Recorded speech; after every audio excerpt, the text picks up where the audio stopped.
દરેક નીતિની સામે કાયદાની રીતે ઊભો રહેતો SSK news channel. Surat railway police station વિસ્તારમાં ચોરીના ગુનામાં ગયેલ મુદ્દામાલ મૂળ માલિકોને તેરા તુજકો અર્પણ કાર્યક્રમમાં અપાયો હતો। પશ્ચિમ રેલવે વડોદરાના પોલીસ અધિક્ષક સરોજ કુમારીની આગેવાનીમાં તેરા તુજકો અર્પણ કાર્યક્રમ અંતર્ગત સુરત રેલવે પોલીસ મથક વિસ્તારમાં નોંધાયેલ ચોરીના ગુનાઓમાં પોલીસે કબજે કરેલ મુદ્દામાલ મૂળ માલિકોને પરત કરાયો હતો। આશરે 35 લાખ રૂપિયાનો મુદ્દામાલ મૂળ માલિકોને પરત મળતા તેઓના મોઢા પર ખુશી જોવા મળી હતી।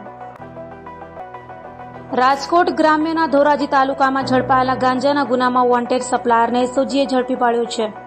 સ્પેશિયલ ઓપરેશન ગ્રુપ એટલે કે એસઓજીની ટીમે પેટ્રોલિંગ દરમિયાન બાતમીના આધારે રાજકોટ ગ્રામ્યના ધોરાજી તાલુકા પોલીસ મથકની હદમાં ઝડપાયેલા ગાંજાના જથ્થાને સપ્લાય કરનાર મૂળ ઓરિસ્સાનો અને હાલ સાયણ નંદીની ઇન્ડસ્ટ્રીયલ એરિયા ખાતે આવેલ શિવાજીનગરમાં રહેતા બિસ્વા વિનાયક કૈલાસ ગોડાને કતારગામ ગજેરા સર્કલ પાસેથી ઝડપી પાડી તેનો કબજો રાજકોટ જિલ્લા ધોરાજી પોલીસને સોંપવાની તજવીજ હાથ ધરી હતી।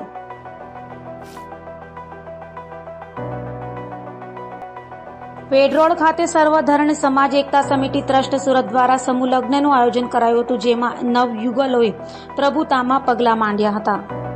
હાલ લગ્નસરાની સિઝન શરૂ થઈ ગઈ છે, ત્યારે સુરતના વેડરોડ ખાતે આવેલ ઈંટવાલાની ચાલ ખાતે સર્વધર્મ સમાજ એકતા સમિતિ ટ્રસ્ટ દ્વારા કોઝવે રોડ ફૂલવાડીના મનપાના કોમ્યુનિટી હોલ ખાતે સમૂહ લગ્ન સમારોહનું આયોજન રવિવારના રોજ કરાયું હતું, જેમાં હિન્દુ અને મુસ્લિમ યુગલોએ પ્રભુતામાં પગલાં માંડ્યા હતા।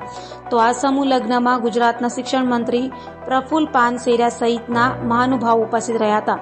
તો નવ યુગલોને ઉપસ્થિત મહેમાનોએ આશીર્વાદ આપ્યા હતા। આજરોજ સર્વધર્મ સમાજ એકતા ટ્રસ્ટ દ્વારા જે રીતના છઠ્ઠા સમૂહ લગ્નનું આયોજન કરેલું છે ઝાકીરભાઈ શાહ અને એમની ટીમ દ્વારા, એ ખૂબ સરાહનીય છે। જે રીતના ઝાકીરભાઈ અને એમની ટીમ હર વર્ષે હિન્દુ મુસ્લિમ બંને સમુદાયના દીકરીઓના લગ્ન આ રીતના કરતા આવ્યા છે। આ ખૂબ સારી વાત છે, સમાજ માટે એકતા માટે સારી વાત છે। આપણો દેશ જે રીતના બધા ધર્મોને પસંદ કરે છે અને બધા ધર્મના લોકો પોતપોતાની રીતે સ્વતંત્રતાથી પોતાના તહેવારો અને વ્યવહારો મનાવે છે, અને આવા સમયની અંદર આપણી કોમી એકતા ભાઈચારો ટકાવી રાખવાના પ્રયત્નો જે રીતના ઝાકીરભાઈ અને એમની ટીમ જે કરી રહી છે એ ખૂબ સરાહનીય છે। અને તમામ સમાજના ધર્મગુરુઓ અને આદરણીય વડીલો જે અહીંયા પધાર્યા છે અને આજે 12 નવદંપતીઓ છે એમને આશીર્વાદ આપ્યા છે, આવું ને આવું કાર્ય સમાજના લોકો વધુને વધુ કરતા રહે, જેથી ગરીબ દીકરીઓ છે, આર્થિક રીતે નબળા વર્ગની દીકરીઓ છે, એ વધુને વધુ સમૂહ લગ્નનો લાભ લઈ શકે। એટલે ઝાકીરભાઈ અને એમની ટીમ છે એ ખૂબ સરાહનીય કામગીરી કરી રહી છે ને આ જ રીતના એ કાર્ય કરતી રહે। આજે સુરત વેડરોડ મુકામે સર્વધર્મ સમાજ એકતા સમિતિ દ્વારા અને આ સંસ્થાના પ્રમુખ ઝાકીરભાઈ શાહ અને ભાઈ આપણે મહેશભાઈ ગીરી એના સમગ્ર ટીમ દ્વારા સર્વધર્મ સમાજ સર્વધર્મના લોકોનું એક સામૂહિક વિવાહ સંસ્કારનું આયોજન થયું છે। આ રીતે દર વર્ષે આ સંસ્થા સમૂહ વિવાહનું આયોજન કરે છે। આજે હું જોઈ રહ્યો છું કે એક મંચ ઉપર હિન્દુ અને મુસ્લિમ બંને ધર્મના ધર્મગુરુઓ સમાજના આગેવાનો વડીલો એક મંચ ઉપર ઉપસ્થિત છે, અને 10 મુસ્લિમ સમાજના દીકરા દીકરીઓ અને 2 હિન્દુ સમાજના દીકરા દીકરીઓના સમૂહ લગ્નનું આયોજન થયું છે। ખૂબ સરસ મજાનું આયોજન છે। બંને ધર્મના નહીં પરંતુ તમામ ધર્મના લોકો આમાં સમાવેશ થયો છે, ત્યારે ઝાકીરભાઈ શાહ અને એની સમગ્ર ટીમને ખૂબ ખૂબ અભિનંદન પાઠવું છું અને વિશેષ ઈશ્વરને પ્રાર્થના કરું છું તે લોકોને આ પ્રકારના કામો કરવાની વિશેષ શક્તિ આપે। રાષ્ટ્ર નિર્માણમાં ભારતીય જનતા પાર્ટીના લઘુમતી મોરચાના પ્રમુખ તરીકે રાષ્ટ્ર નિર્માણમાં પણ તેમનું યોગદાન થઈ રહ્યું છે, અને સમાજના ઉત્થાન માટે પણ તેઓ કાર્ય કરી રહ્યા છે, તેના માટે એમને અભિનંદન પાઠવું છું। જી નમસ્કાર, મારું નામ ઝાકીર શાહ, સર્વધર્મ સમાજ એકતા સમિતિ પ્રેસિડન્ટ, ને મારા બાજુમાં મહેશ ગીરી ઊભા છે, એ ઉપપ્રમુખ છે, ને અમે આ છઠ્ઠું સમૂહ લગ્ન છે અમારું હિન્દુ અને મુસ્લિમ દીકરીઓનું, અમે આ 2017થી કરી રહ્યા છે। ને અમે દરેક દીકરીઓને કોઈ મા વગરની કોઈ બાપ વગરની એવી દીકરીઓ અમે ગોતીને આ સમૂહ લગ્ન કરાવીએ છીએ, ને આવતા વર્ષે પણ અમને ઉપર ઈશ્વર અલ્લાહ હિંમત આપે તો અમે દર વર્ષે આનાથી મોટી સંખ્યામાં અમે ગરીબ હિન્દુ અને મુસ્લિમ દીકરીઓનું અમે સારું પ્રોગ્રામ કરીશું। આ વખતે છે ને કે ઇલેક્શનના લીધે આ 10 મુસ્લિમ દીકરીઓ થઈ છે ને 2 જ હિન્દુ દીકરીઓ થઈ છે અમારી. તો એના લીધે હવે અમને ખબર નહીં હતું કે ઇલેક્શન આવી જશે ને અમારી તારીખ ડિક્લેર થઈ ગઈ હતી, એટલે અમારે 12 જ સમૂહ લગ્ન થયા છે ને અમારી દીકરીઓ આપણે જે કોઈ મા વગરની કોઈ બા વગરની દીકરીઓ, એટલે અમે આ અમારું પ્રોગ્રામ એકદમ બહુ સફળતા થયું છે ને અમારા બધા ધર્મગુરુઓ, મુસ્લિમ ધર્મગુરુઓ, હિન્દુ ધર્મગુરુઓ બધા જ આપણે હાજરી આપી છે. અમને બહુ આનંદ થયું છે. લોકસભાની ચૂંટણીમાં નવસારી બેઠકના કોંગ્રેસના ઉમેદવાર નૈશદ દેસાઈનું સચિન મગદલા રોડ ખાતે રામજીવાડીમાં ન્યાય સંમેલન યોજાયો હતો, જેમાં મુકુલ વાસનિક, શક્તિસિંહ ગોહિલ સહિતનાઓએ ભાજપ પર પ્રહારો કર્યા હતા. લોકસભાની ચૂંટણીમાં આગામી 7મી મેના રોજ ગુજરાતની તમામ બેઠકો પર એકસાથે મતદાન થનાર છે, ત્યારે નવસારી લોકસભા બેઠક પર ભાજપના પ્રદેશ પ્રમુખ CR પાટીલ સામે કોંગ્રેસે પીઢ ગાંધીવાદી નૈશદ દેસાઈને મેદાને ઉતાર્યા છે. ત્યારે નવસારી લોકસભા વિસ્તારમાં આવતા સચિન મગદલા રોડ પર ઝિયાઉ બુડિયા ચોકડી પાસેની રામજીવાડીમાં ન્યાય સંમેલનનું આયોજન કરાયું હતું, જેમાં AICCના મહામંત્રી તથા ગુજરાત પ્રદેશ કોંગ્રેસના પ્રભારી મુકુલ વાસનિક, ગુજરાત કોંગ્રેસ પ્રમુખ શક્તિસિંહ ગોહિલ અને ગુજરાત પ્રદેશ કોંગ્રેસના સંગઠક પ્રભારી શૈલેષ પરમાર હાજર રહ્યા હતા, જ્યાં તમામે ભાજપ પર આકરા પ્રહાર કર્યા હતા. તો મીડિયા સાથેની વાતમાં શક્તિસિંહ ગોહિલે શું કહ્યું સાંભળીએ.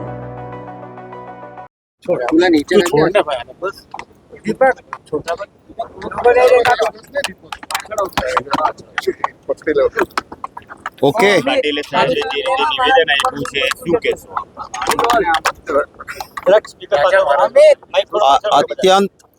અત્યંત દુઃખની વાત છે કે ભારતીય જનતા પાર્ટીના પ્રદેશ પ્રમુખ બહુ જૂની એક રાહુલ ગાંધીજીની વિડીયો એને લઈને મા બેન દીકરીઓનું જેણે બેફાન અપમાન કર્યું છે એવા નિવેદનને જમીનોના ઝઘડા સાથે સરખાવે છે. ભાજપવાળા માટે જમીન અને મા બેન કદાચ સરખી હશે, આ દેશમાં કોઈ પણ જાતિ જ્ઞાતિ વર્ગ માટે મા બેનનું અપમાન અને જમીનોની બાબત એની સરખામણી જ ના થઈ શકે. રાહુલ ગાંધીજીની એક જૂની વિડીયો એમાં ટુકડો મૂક્યો છે, આખો સંદર્ભ એ હતો કે જૂના નાના રજવાડાઓ હતા, રાજા મહારાજાઓના જમીનોને લઈને ઝઘડા ક્યાં નહોતા થતા આપણે જાણીએ છીએ. એ વખતે કોઈ પોતાની જમીનમાં ઘૂસી જાય તો એ જમીનો માટે ઝઘડા થતા હતા. એના સાથે રૂપાલાએ બોલેલા શબ્દો, આ દેશના અંદર રાજા મહારાજા રાજપૂતો બહુમતીમાં હતા, પણ ઓબીસી સમાજમાંથી આવતા પણ ઘણા બધા ભાઈઓ હતા. બ્રાહ્મણોના પણ રાજા રજવાડા હતા, આદિવાસીને ભીલ પણ રાજાઓ હતા, કાઠી દરબારોના રજવાડા હતા, નાડોદા રાજપૂત ભાઈઓ, કારડિયા રાજપૂત ભાઈઓના પણ રજવાડા હતા. અને એટલા માટે તમામ વર્ગ ધર્મ જ્ઞાતિના લોકોએ એક સાથે અવાજ રૂપાલા સામે ઉઠાયો કે આ વ્યક્તિએ અમારી મા બેન દીકરીઓનું અપમાન કર્યું છે, ખાલી આને ઉમેદવાર તરીકે હટાવી દો. આજે ભાજપના પ્રદેશ પ્રમુખ આ જૂની વિડીયો ગોતવા નીકળ્યા, કારણ કે સમાજને તોડી નાખીશું, પૈસા છે દબાવી દઈશું, ગૃહમંત્રી છે, સમાજ ટુકડામાં થઈ જશે, વાંધો નહીં આવે ભાજપને. હવે ભાજપને લાગ્યું કે ઓહો પગ તળે જમીન વહી ગઈ, મોડું થઈ ગયું, તો હવે જમીનોની બાબતમાં થયેલી ટિપ્પણીને મા બેન સામે થયેલી ટિપ્પણી સાથે તમે સરખાવો છો. મારે એમને એ કહેવું છે કે આ સંસ્કાર મેં અત્યાર સુધી નહોતું કહ્યું, કારણ કે મુદ્દો મર્યાદિત હતો. બધા લોકોએ ત્યાં એ પણ કહ્યું હતું કે ભાઈ રૂપાલાના બદલે એના વાઈફને ટિકિટ આપી દો ને તો પણ અમને વાંધો નથી. એ પણ નહોતું કર્યું. જ્યારે બીજી તરફ આ દેશના વડાપ્રધાન પોતે જે રીતે દેશની સંસદમાં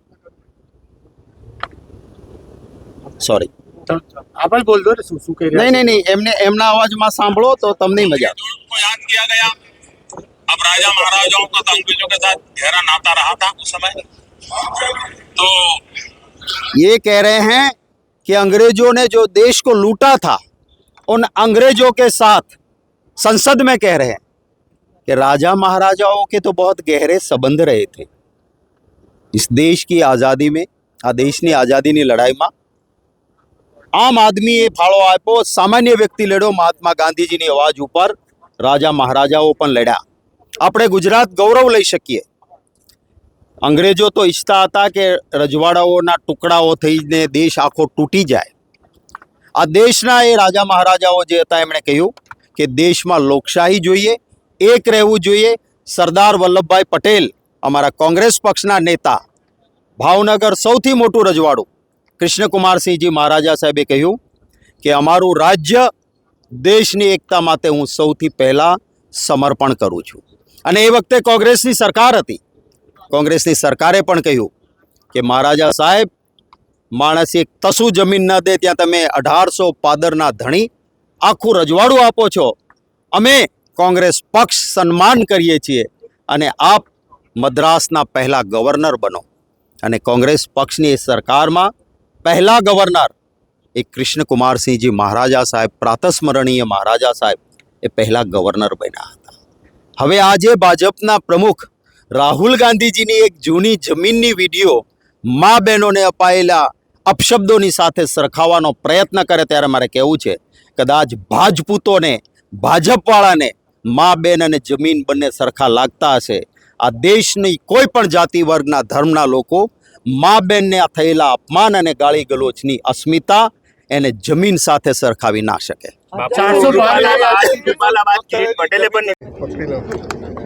ઓકે,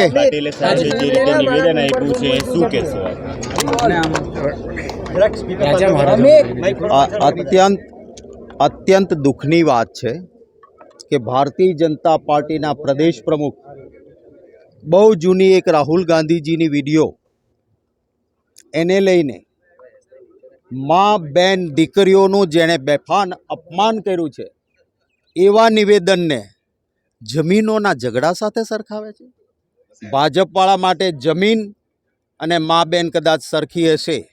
આ દેશમાં કોઈ પણ જાતિ જ્ઞાતિ વર્ગ માટે મા બેનનું અપમાન અને જમીનોની બાબત એની સરખામણી જ ના થઈ શકે. રાહુલ ગાંધીજીની એક જૂની વિડીયો એમાં ટુકડો મૂક્યો છે.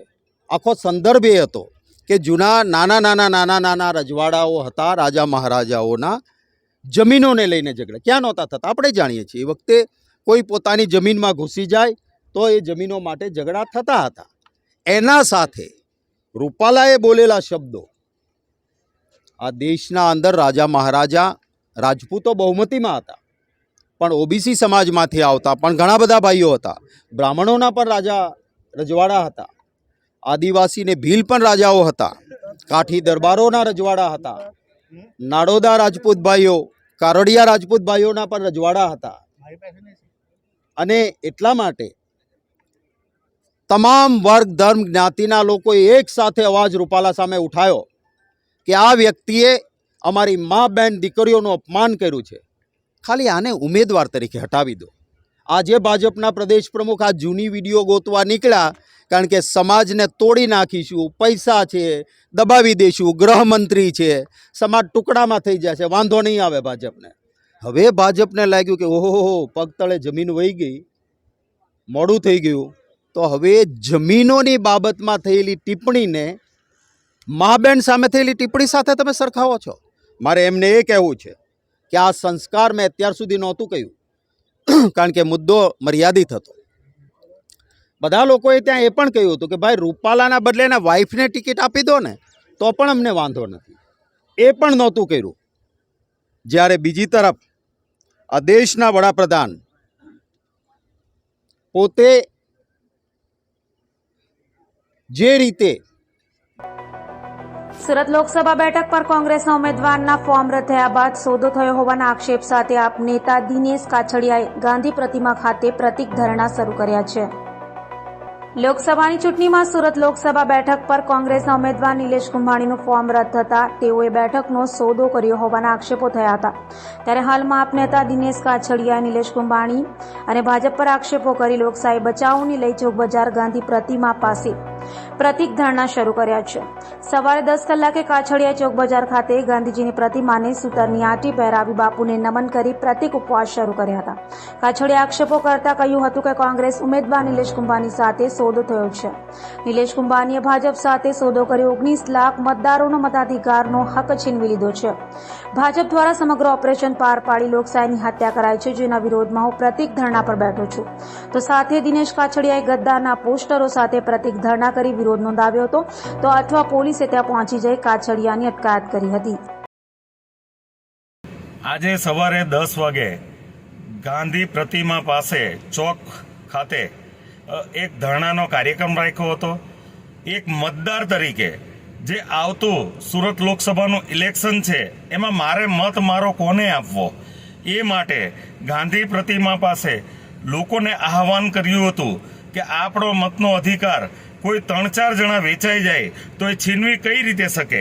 એટલા માટે સુરત શહેરના 19,68,000 જેટલા મતદારોનો અવાજ બનીને આજે મારા દ્વારા ગાંધી પ્રતિમા પાસે ધરણાનો જે કાર્યક્રમ આપ્યો હતો એ કાર્યક્રમ દરમિયાન અઠવા પોલીસ દ્વારા અમને ડિટેન કરવામાં આવ્યા હતા. અને હું લોકોને કહેવા માંગુ છું, આ લોકશાહી છે, લોકતંત્રનો દુરુપયોગ થયો છે. મારા મતનો અધિકાર કોઈ કઈ રીતે છીનવી શકે એ બાબતે હું સુરત શહેરના તમામ લોકોને કહેવા માંગુ છું કે તમે પોતે આ લડાઈમાં જોડાવ.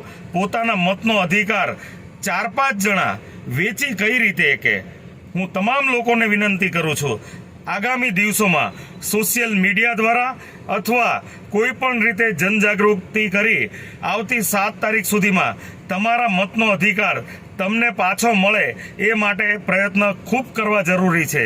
દિનેશ કાછડિયા, પૂર્વ કોર્પોરેટર, સુરત મહાનગરપાલિકા. રાહુલ ગાંધીએ રાજા મહારાજાઓ માટે કરેલી ટિપ્પણીને લઈ પ્રતિક્રિયા આપી હતી. સાથે દરેક વ્યક્તિના સર્વેની વાત અંગે પણ પ્રતિક્રિયા આપી હતી. રાહુલ ગાંધીએ રાજા મહારાજાઓ માટેની કરેલી ટિપ્પણીને લઈ ભાજપ દ્વારા આક્ષેપો શરૂ કરાયા છે. રાહુલ ગાંધીની ટિપ્પણીને લઈ કહેવાયું હતું કે કોંગ્રેસે ખરા અર્થમાં લોકોની સામે ઉજાગર થઈ રહી છે.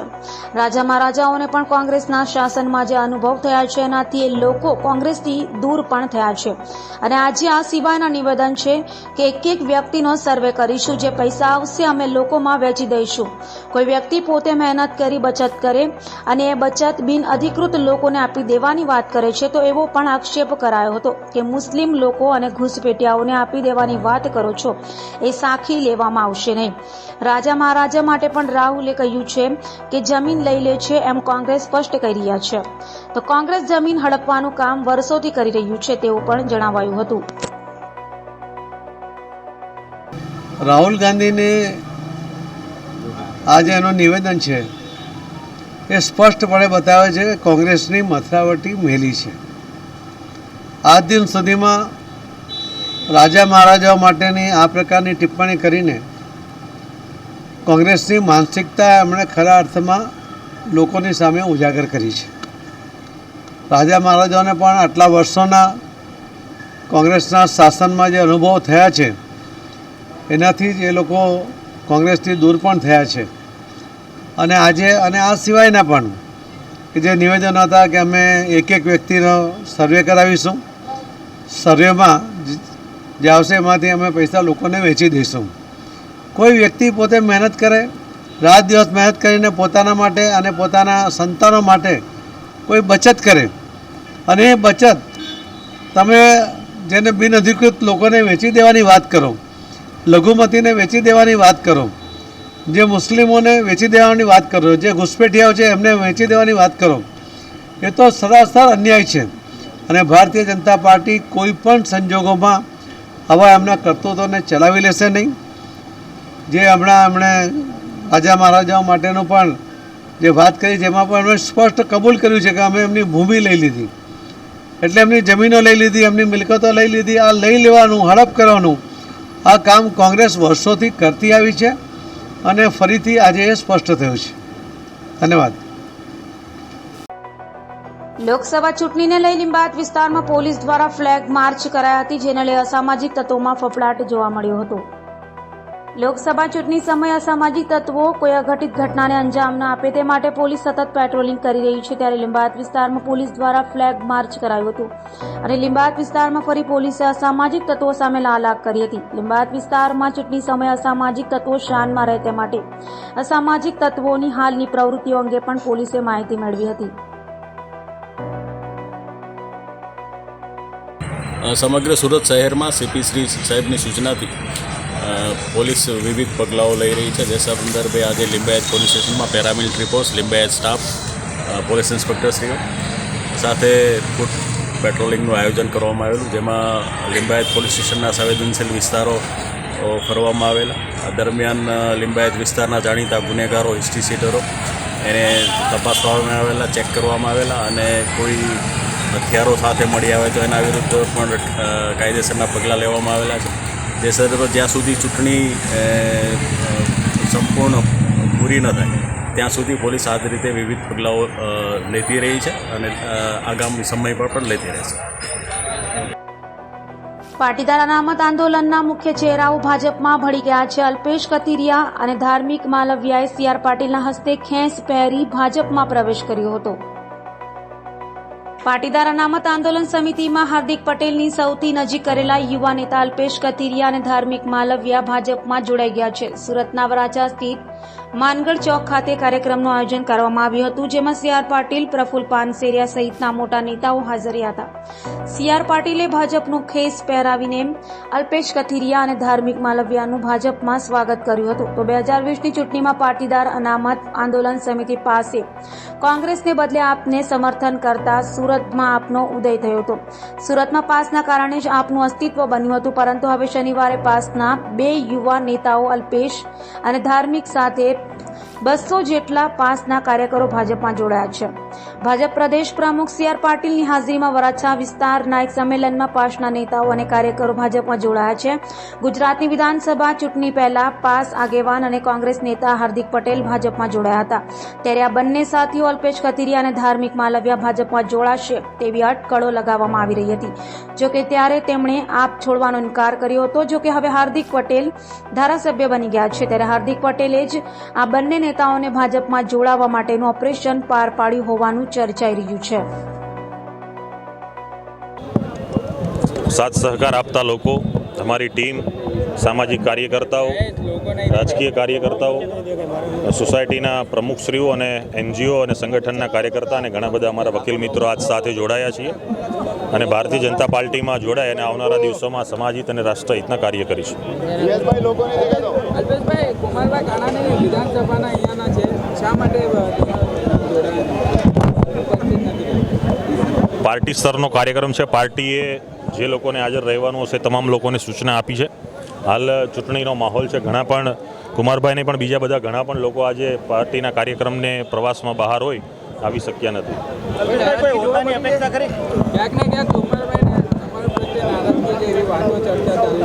પાર્ટીમાં કોઈ નારાજગીનો પ્રશ્ન નથી. પાર્ટીની જે બાબત છે પાર્ટીના સંકલનથી થતી હોય છે.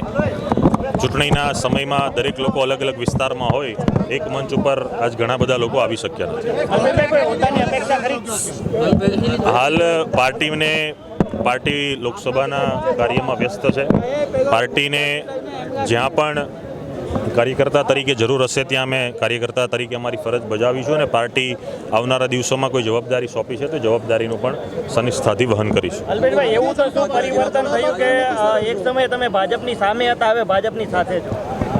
સમય, સંજોગ અને પરિસ્થિતિઓમાં ઘણા નિર્ણયો લેવાતા હોય છે. અમારી જે લડાઈ હતી એ લડાઈ અમે સમાજની મજબૂતાઈથી લડ્યા. સમાજને અનામત મળ્યું, સમાજને ઘણા બધા લાભો મળ્યા, સમાજને યોજનાઓનો આ લાભ મળી રહ્યો છે. ત્યારે આવનારા દિવસોમાં સમાજના જે બાકી પ્રશ્ન છે અથવા કોઈ નવા ઊભા થનારા પ્રશ્ન છે એ સત્તાકીય રીતે રહી અને સત્તાના સ્થાન ઉપર જે પણ લોકો સેવા બજાવે છે એમના લાભથી ચોક્કસ સમાજને બમણો લાભ અપાવી શકીએ. લોકોને બમણો લાભ મળે, અત્યંત છેવાડાના નાગરિકને પણ લાભ મળે એ માટે આ નિર્ણય લીધો છે. આપ છોડવાના કયા કારણો હતા? આપ છોડવાનું કોઈ મારા વ્યક્તિગત કારણો નથી, કોઈ પણ મતભેદ નથી. નેતૃત્વમાં જે રાષ્ટ્રહિતના નિર્ણયો લેવાઈ રહ્યા છે, ખાસ એમની કોઠાસૂઝ અને કુનેહથી આ દેશના 500 વર્ષ જૂનો ભવ્ય રામ મંદિરનો પ્રશ્ન એ એમણે જ્યારે સોલ્વ કરી અને આ દેશમાં ભવ્ય રામ મંદિરનું નિર્માણ કર્યું છે, આવી રાષ્ટ્રલક્ષી વિચારધારાથી પ્રેરાઈને આજે અમે ભારતીય જનતા પાર્ટીમાં જોડાયા છીએ. આમ આદમી છોડવાનું કોઈ એવું ખાસ કારણ નહોતું, પરંતુ મેં કીધું એમ કે આ દેશમાં એક પછી એક જે પ્રકારના રાષ્ટ્રહિતના નિર્ણયો લેવાઈ રહ્યા છે, ખાસ કરીને રાજકીય પક્ષો એ ચૂંટણી સમયે અનેક પોતાના વાયદાઓ અને વાતો કરતી હોય છે, પરંતુ આ ભારતીય જનતા પાર્ટીએ આ રાષ્ટ્રની આમ તો સમસ્યા ગણો એવા બે મુખ્ય મુદ્દા, એક તો કરોડો હિન્દુઓની આસ્થાનું, આ દેશની આસ્થાનું કેન્દ્ર એવું અયોધ્યાનું રામ મંદિર અને કાશ્મીરની 370ની ધારા એ હટાવવાની વાત આ ભારતીય જનતા પાર્ટીના ઉદ્ભવમાં હતી. આજે નરેન્દ્રભાઈ મોદીના નેતૃત્વમાં એમની કુને અને સૂઝબૂઝથી જ્યારે પૂર્ણ થઈ છે, તો આ પ્રકારના પાર્ટીના અને પાર્ટીના નેતૃત્વના કાર્યક્ષમતાને કાર્ય કરવાની સૂઝબૂઝથી અને ખાસ રાષ્ટ્રહિતમાં જે નિર્ણયો લેવાઈ રહ્યા છે વાતથી પ્રેરાઈને આજે આમ આદમી પાર્ટી છોડી અને ભારતીય જનતા પાર્ટીમાં જોડાયા છે. 2016થી સતત તમે ભાજપ વિરોધમાં હતા, 2022માં પણ ભાજપમાં વિરોધમાં હતા, આપમાંથી તમે ચૂંટણી લડી હતી, હવે ભાજપમાં આવવાનું મુખ્ય કારણ એવું કહ્યું? 2015થી પાટીદાર સમાજના અનામતની માંગની લડાઈની અંદર જે પણ ઘટનાઓ બની એને લઈ અને સરકાર સામે રાગદ્વેષની ઘટનાઓ ઉદ્ભવી હતી, અને જેના કારણે ભારતીય જનતા પાર્ટીના અમે વિરોધીઓ હોઈએ એ પ્રકારની આખી એક માહોલ આંદોલન દરમિયાન ઊભો થયો હતો. ભૂતકાળની અંદર પણ અમે ભારતીય જનતા પાર્ટીના ગોરધનભાઈ ઝડફિયા હોય કેવા અનેક લોકોના નેતૃત્વમાં કામ કર્યું છે. સાથે સાથે ભારતીય જનતા પાર્ટીની વિચારધારા સાથે જોડાયેલ જે એબીવીપી સંગઠન છે એની અંદર પણ વિદ્યાર્થી કાળમાં અમે કામગીરી કરી છે, પરંતુ અમારા સમાજની માંગને લઈ અને જે વિરોધાભાસ ઊભો થયો હતો અને છેલ્લા 10 વર્ષથી લડાઈના અંતે એમાં ઘણા બધા અંતે અમને સફળતા મળી છે. જે પણ થોડા ઘણા પ્રશ્નો અમારા ઉપસ્થિત છે એ પક્ષની સાથે બેસીને એનું ઝડપથી નિરાકરણ આવે એ દિશામાં કાર્યરત બનીશું. આજરોજ અમારો ભારતીય જનતા પાર્ટીમાં જોડાવાનો કાર્યક્રમ હતો. આ સમગ્ર આયોજન એ પાર્ટીનું હતું, એટલે પાર્ટીની અંદર કયા લોકોને ઉપસ્થિત રહેવું, કયા રીતનો પાર્ટીનો પ્રોટોકોલ અને કામગીરી હોય છે એ બાબતે જવાબ પાર્ટી જ આપી શકે. કોઈ નિરાશ લાગતા હશે કુમારભાઈ? અમારા ધ્યાનમાં છે નહીં, કારણ કે આંદોલનની શરૂઆતમાં આપણે બધાએ જોયું છે કે આંદોલનની રેલી દરમિયાન પણ કુમારભાઈને અમે આમંત્રિત કર્યા હતા. ચાલુ રેલીમાં એઓ આવી અને પોતાનો સમર્થન લેટર અમને જાહેર કર્યો હતો. એ સિવાય પણ ઘણી વખત આંદોલન દરમિયાન વિચાર વિમર્શ માટે અમે અવારનવાર ભેગા થયા છીએ, એટલે એવા વિરોધાભાસનો કોઈ પ્રશ્ન છે નહીં. કોઈ હોદ્દાની અપેક્ષા ખરી? કોઈ હોદ્દાની અપેક્ષા છે નહીં. ભારતીય જનતા પાર્ટી આ બધા જાણો છો કે ખૂબ મોટો એ વિશાળ વટવૃક્ષ છે અને રાષ્ટ્રહિતના એટલા જ વિશાળ પ્રશ્નો સાથે એ આગળ વધી રહી છે. જેટલા પણ લોકો એની અંદર આહુતિ આપે એટલું ઓછું છે. એમાંની એક આહુતિ આપવા માટે હું જોડાયો છું. વિશેષ કોઈ જ અપેક્ષા એ પાર્ટી પાસે નથી. ખટોદરા પોલીસ મથક વિસ્તારમાં કબીર કુંજ સોસાયટીમાં થયેલી લાખોની ઘરફોડ ચોરીના ભેદને પોલીસે ઉકેલી કાઢી આરોપીને ઝડપી પાડ્યો છે. ખટોદરા પોલીસ મથકનો સ્ટાફ પેટ્રોલિંગમાં હતો ત્યારે બાતમીના આધારે ખટોદરા પોલીસ મથક વિસ્તારમાં આવતી કબીરકુંજ સોસાયટીમાં લાખોની ઘરફોડ ચોરી ભાગી છૂટેલા નોકર એવા રામકેશ સુદામા હરિજનને ઉત્તર પ્રદેશના ચિત્રકૂટ ખાતે જઈ ખટોદરા પોલીસે ઝડપી પાડ્યો હતો અને આરોપી પાસેથી પોલીસે ચોરીમાં ગયેલ રોકડ તથા દાગીના સહિત 7,20,000નો મુદ્દામાલ કબજે કરી તેને સુરત લાવી તેની વિરુદ્ધ કાયદેસરની કાર્યવાહી હાથ ધરી હતી. સુરતના અડાજણ ખાતે કાર્યક્રમમાં આવેલા રણબીર કપૂરને જોવા ભીડ ઉમટી પડતા ધક્કામુક્કી થઈ હતી, જેમાં 20 લોકો ઇજાગ્રસ્ત થયા હતા. સુરતના અડાજણ ખાતે બોલિવૂડના સુપરસ્ટાર અભિનેતા રણબીર કપૂરનો એક કાર્યક્રમ રાખવામાં આવ્યો હતો. જો કે આ કાર્યક્રમમાં મોટી સંખ્યામાં ભીડ ઉમટી પડી હતી. રણબીર કપૂરને જોવા માટે ધક્કામુક્કી થઈ હતી, જેમાં 20 લોકો ઇજાગ્રસ્ત થયાના સમાચાર સામે આવ્યા છે. અડાજણમાં શનિવારે રણબીર કપૂર એક જ્વેલર્સના ઉદ્ઘાટન માટે આવ્યો હતો. રણબીર કપૂર પરફોર્મન્સ પણ કરવાનો હતો. જો કે આ કાર્યક્રમમાં મોટી સંખ્યામાં લોકો ઉમટી પડ્યા હતા. દરમિયાન એકબીજા પર પડતા 20 લોકો ઇજાગ્રસ્ત થયા છે, જેમને સારવાર માટે હોસ્પિટલ ખસેડવામાં આવ્યા છે. બીજી તરફ રણબીર કપૂર પરફોર્મન્સ કર્યા વિના જ પરત ફર્યો છે. દરેક નીતિની સામે કાયદાની રીતે ઉભો રહેતો SSK ન્યૂઝ ચેનલ